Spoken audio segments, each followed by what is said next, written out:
Alright, you bastard. It's just the perfect way to put it, bastard. Blow your head off, dude. You're right. Nobody likes you. Like, you don't have anybody. Like, there I went. The last person that loved you is gone.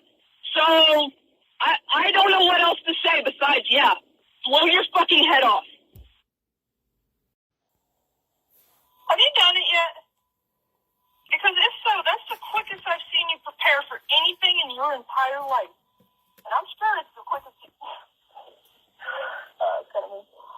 But, well, if you did it, I wouldn't blame you. I sure the fuck wouldn't blame you.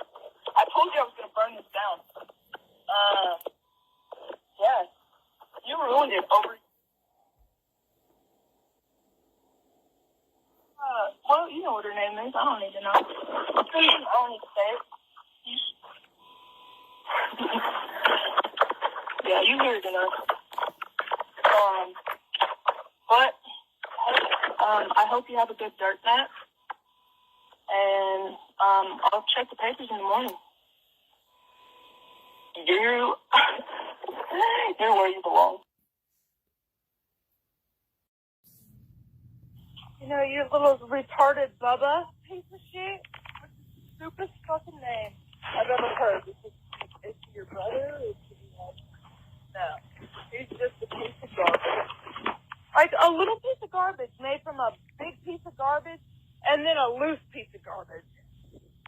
So he's just a garbage Nicholas who's just bound to get shot in the face.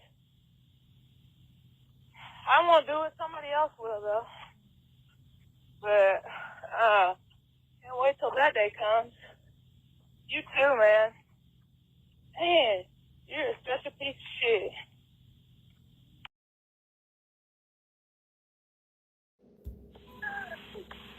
God damn it! You're killing me, dude. You know it, too. Oh, you made it.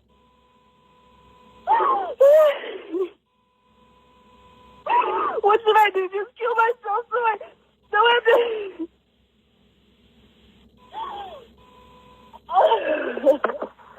I'll never forgive you for this. I'll never forgive you. I fucking hate you so much.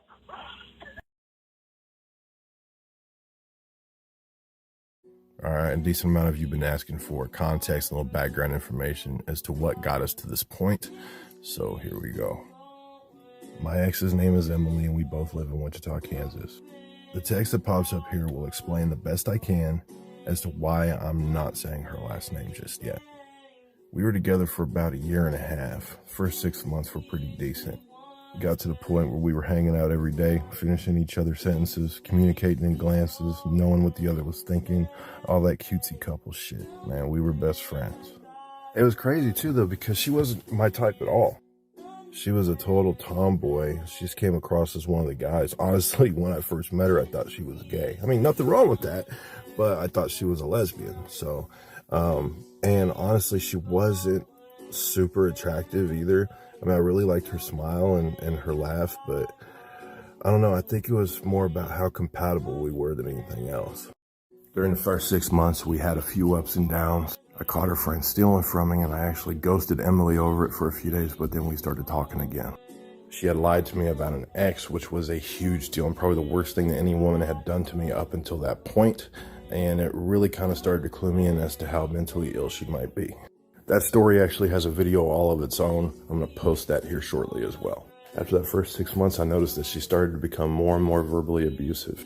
She would insult me for the slightest reason. She would isolate me from my friends, my family, my son. She would threaten to cheat on me.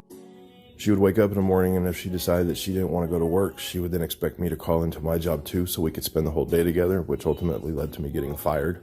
She would get her feelings hurt very easily because she was so entitled, which then led to very loud and embarrassing public fits and tantrums where she would yell at anyone from waitresses to customer service people to try to get her way.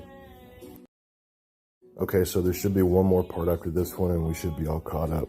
But before I get to the end of it to where we are now, I want to break down a short list of things that she had done that got me to finally call the cops and press charges on her. She broke my phone twice, slammed my foot in a house door like I mentioned before, destroyed my mom's garden, stalked my mother's house, fucked up my car, stole my car, threatened to stab me in the face, threatened to have me killed, threatened to have my 6-year-old son killed, and then threatened to kill him herself. She threatened to accuse me of rape and get me arrested. She threatened to steal my identity, and she had already stole my passwords, taken pictures of my driver's license and my credit cards and my social security card. Accused me of being a child molester. Threatened to file a PFA against me, specifically just to take my pistols away from me. Well, this led up to the night she attacked me in my mom's driveway, and I finally called the cops and pressed charges. I'll discuss that in the next video. So she attacks me one night in the driveway as I'm trying to leave, rips open my door, starts just wailing on me. I push her away, we fight up against the house. I'm just trying to keep her from hitting me. I never hit her, and I'm just yelling at her to stop the whole time. In the middle of it, I call the cops. She bails, cops show up, take pictures of me. She messed up my knees, my wrist, gave me a black eye, a busted lip, and bit me so hard on the back of my arm that it was bleeding. About a week after this, we actually started seeing each other again, where I was just addicted to hanging out with her and I couldn't stay away, and she just used it as an opportunity to insult me and try to pressure me into dropping the charges. I never did. We went to court. She got sentenced to a year probation, anger management, some psychology thing, and drug and alcohol counseling. I still get restricted calls, and I'm pretty sure they're from her, but I can't prove it.